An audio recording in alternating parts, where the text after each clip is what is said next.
It's been 4 years since the commitment of the Netherlands to return stolen artifacts.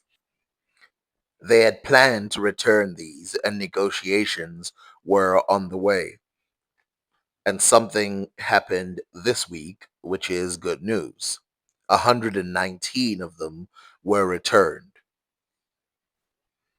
Now, of course, it didn't go over my head that there's a video game out called Relooted that speaks about taking back the artifacts, and there's a trailer for it, but I'm not going to play it. If you want to look it up, you can look it up.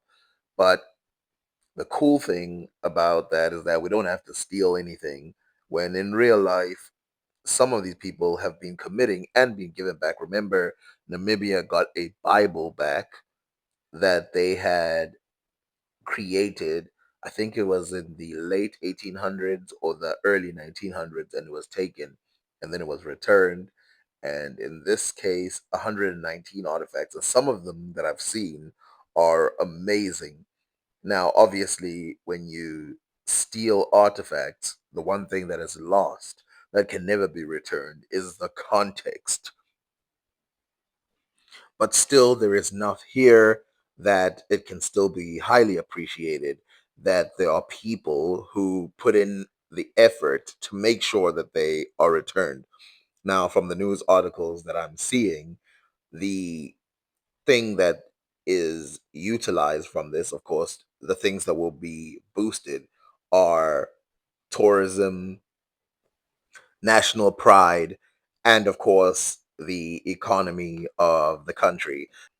They have been housed now inside the National Museum of Lagos, which is a good thing because, of course, it's back to its regular context. When tourists come and they're like, show us your best stuff, it's not going to be stuff that was, and I'm not saying this was the only thing that was available, but it's not going to be stuff that was recently made. And of course, I remember watching a video of a BBC reporter who went to Africa and well, went to Nigeria. And in Nigeria, he was talking to a person who was trying to tell him, like, yo, I can spot a real and a fake just by looking at it. And the person, the BBC reporter, was carrying a real, a real one that was taken in the 1800s, and he brought it to this average street worker. This person was just a guy who was making them in the streets, and he showed it to him. Well, first, what he did was he showed him one that he just recently bought from a shop. It was a white guy, by the way. He showed him one that he had recently bought from the street. I think he bought one from a person who wasn't even from Nigeria, like a Ghana person from Ghana, and he showed it to the person. And the person first explained, like, "Yo, this is fake. I can tell from the lack of studs in it. I can tell because of the type of wood that is used." And then, of course, he showed him the real one, which that guy took one look. And here's the funny part, because in Africa, there's this thing that people do when they are basically caught up or something, where they just smile. When he showed him the real one, when he showed him the real one from the 1800s, you could tell that this guy knew what he was doing because he took one look at it and he smiled and he was like, "Yeah, that's a real one. I can tell just by looking at it." And that's that's how deep some of these artifacts are to the people living there. I mean, I remember people was talking about how, I mean, at least in South Africa, I'll speak for South Africa, a lot of people don't know anything about the history of South Africa. Actually, a lot of people are not even interested in going to university for history in South Africa. But if you bring artifacts from South Africa to a South African, like, he'll literally just look at it for like 5 seconds, especially craftsmen. They'll look at it for like 5 seconds and be like, "This is fake," and then they won't care. I mean, I remember when you just walk down the street and you would see all these beads lined up on tables, and all these tourists would come and pick them up and be like, "Oh, this is a good one. That is a bad one. This is a good one." And when you pick it up and you look at it, you go, "This must have been made by like a 5-year-old yesterday." because it doesn't have the structure that you could illustrate. And I remember playing a video talking about the types of stitches that used to be made in the past and how these days, of course, they use plastic and stuff like that, things that were not available in the past. I doubt that they wouldn't have used them. Now, of course, we can talk about exactly what it has meant for these artifacts to have remained in those countries. Because, of course, when you look at them in the context of like Britain or whatever, they're not going to be put as the main artifacts to look at. And so a lot of people are just going to ignore it. Whereas within Africa, they're going to be looked at as the main objects. I came here to Africa to see some African objects, and there it is on display. In the Netherlands, they were put in, world history. Like, hey, if you want to see, like, while we were building, we were painting this or building this statue, this is what Africans were kind of up to. And of course, there's a colonial undertone or overtone. I don't know which one to use. There's a colonial shadow hanging on top of it, which is these are the objects of the conquered. Now, I want to talk about how they did it, right? Which is, a very professional and well established way. The days of, taking things back violently or all of that are over. And of course, if you do that, they're just going to destroy them, as they have done in the past when other civilizations took other people's stuff. Once you want them back, they're like, okay, come get it. Here's a reading from the government.nl. That's the official government page of Netherlands. So this is describing the deal that of repatriation. The Dutch restitution follows the recommendation of the Independent Colonial Collections Committee based on extensive provenance research and is in the line with the Dutch policy on the restitution of objects from a colonial context. Of the 119 objects being returned, 113 of the objects were part of the Dutch state collection, while the remaining six are given back by the municipality of Rotterdam. Four of the items, this is the important part, it tells you about the deal that's being used, and I'll tell you the context of why it's important to read this part. Four of the items will remain on display in Wereld Museum on a loan agreement. Now, this is something that museums do all the time, which is, even Egypt does this, where, and this is why it's so important to have um, a good relationship with the world, because of course everybody needs to see everybody else's history. Egypt does this sometimes where they loan artifacts to other museums to give other people a chance to see artifacts. And of course, part of the deal is you can't destroy it, or it must not be stolen, it must be well protected and stuff like that. And so you get like a coffin or something that is sent to museums, will be sent to South Africa. A bunch of South Africans can see it without going to Egypt, right? Very good thinking, right? For a world thing. I mean, history is one of the least appreciated things in history, I guess. And when it comes to subjects, people will talk about just about anything, but then when it comes to history, and so when it's loaned out and you hear about it on the news, like, yo, you can go see Tutankhamun, you can go see some European, Asian, Native American artifact without leaving your country. That is very valuable and it needs to continue happening. But of course, some of the African artifacts, they don't want to do that with, because they're thinking, if we give it to them, what are the chances that we're going to get it back? Which is why it's important to continue these negotiations. And of course, I saw a rap video. Was it a rap video or was it just a song from Egypt that was about, the British people giving back the items that they stole. And they said, even the Egyptians said, we're not talking about the ones that we sold. We're not talking about the ones that we gave away.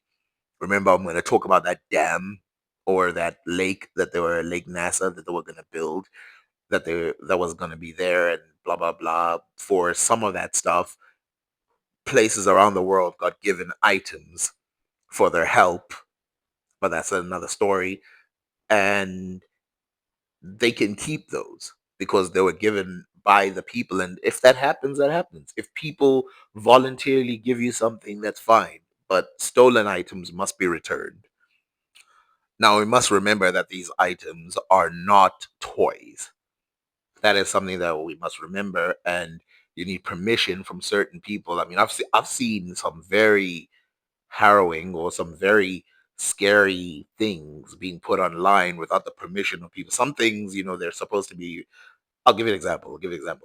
So they were talking about how some people get taken off out of the ground in certain countries because they're historical figures, and then people just take pictures of them and then they go online. And it's like, would you really want like your great grandfather or someone dug out of the ground and then they take pictures of him and then they rebury him? Sure. But now your great grandfather is like your kids or whoever could go and see that. Would you really want that to be part of your reality? And so there's a lot about permissions and stuff, but at the same time, access. If you can't afford to go to another country, you probably won't are not bothered to go to a museum or any of the adjacent type of stuff. I mean, there's all kinds of places you could go to see artifacts. There's parks, there's little tours that people do. Local ones, if you look it up, they're everywhere. Most people don't even go to the local ones. Do that. I promise you, you'll learn something. But if you don't care to do that, of course, the thing that's important is to digitize it, which is very important to anyone who's working in the digital space. And the reason why you should digitize it, or at least have some of them be digitized, is firstly, it's a much better way to get interest from a much larger population. And then secondly, it will it will bring tourism and it will spur. See, one of the things that I care about is art. I mean, this video game Relooted just came out, but one of the things I care about is art, and a lot of African art, a lot of it that tries to mimic some of the stuff that we used to do in the past is very lacking. And that's because they're all working on the same 12 items. They're all working on the same. I mean, I'm surprised every time I go and look at a different place to go find like images from Egypt, or I'm surprised how many of them look nothing like the ones that we've been shown over and over again. And I realized, oh, they find the same five images and they show it to everybody. This is why you need a digital space. So for the people who want to be inspired, the people who want to open up their minds in that sense, they can have a location to go find it. And of course, here it is, the plans for it, which is prior to the ceremony, the Netherlands and Nigeria will jointly convene an expert workshop on digital heritage, which will bring together experts from both countries and the wider West African region. In commemoration of the handover, young contemporary artists from Benin City have developed an exhibition on reclaiming heritage, new narratives, which is on display in the National Museum in Lagos. Now, you're probably thinking, is this interesting to the average person? The answer should be yes, for this reason of crafting new narratives. I mean, you know how many gaps? I'm still working on the whole West Africa history thing. You know how many gaps there are in everything? And I don't just mean um little things like, oh, what was their religion? Oh, well, how did they pray? How did they? I'm talking about like missing kings, where they're like, oh, there was probably like 40 kings in between these two people. I remember I was looking, I looked up the kings of the Songhai, and they're like, oh yeah, we're missing like 10 kings in that. I'm like, what? What are you talking? What do you mean you're missing? It's like we know there were 10 kings that went back to back to back over a couple of months, but we don't know who they are. And to put it into context, Tutankhamun again was a insignificant ruler. He was kicked out, right? I mean, there's some idea that he was assassinated. Um, his father is way more interesting than he is. His mother was way more interesting as a ruler. I mean, it's interesting to know that this nothing of a king, right, added so much context into the kingdom, which is one of the things why one of the reasons why I just paused on the videos of West Africa, because I'm just running through them and I'm looking at each king, and each king did so much, almost like the ancient Egyptian rulers, but there's so much more information about them than most of the ancient Egyptian rulers. And so you can imagine that there's a cache somewhere where some of the stolen artifacts can add context. Right now, it seems most of them are artistic context, but they could add a historical context, a missing piece for a lot of the people within the kingdom to start to place things back into their original context and make the history fuller, and to understand things that some of us think are just myths or like, oh, that couldn't have possibly happened. Where's the evidence for that? And add a sense of evidence. And like I said, think of Tutankhamun, an almost irrelevant king, but most of the things that we know now, I mean, there's been more things of gold that have been discovered, but most of the things that we know today about Egypt and how it might have looked, obviously, are based on the walls and stuff, but we could not connect what they really looked like until we found this giant group of these artifacts. Now, to put it in a much deeper context, especially digitally and all of that. So, this is from a Nigerian website. And you can see here that you will get a way deeper context. It's a drawing, and it's giving. Now, I'm not saying I fully trust this website. I'm just saying that I have no reason to not trust it. But you can see here they give us an item, which would in English would probably be given. See, there it is, altar rings, and then you'd be like, "What the hell is that? What does it mean?" Whereas in this digital archive, you're given the real name, Asaberia. Altar rings are displayed on ancestral altars dedicated to Io Oba, as she was usually entitled to one. Just like the Oba, after her death, an altar in her memory was erected within the palace and decorated with a collection of objects related to her achievements in life. The Azaberia usually consists of figures around a principal figure with a circular base. They are made by the Igun Aaron one.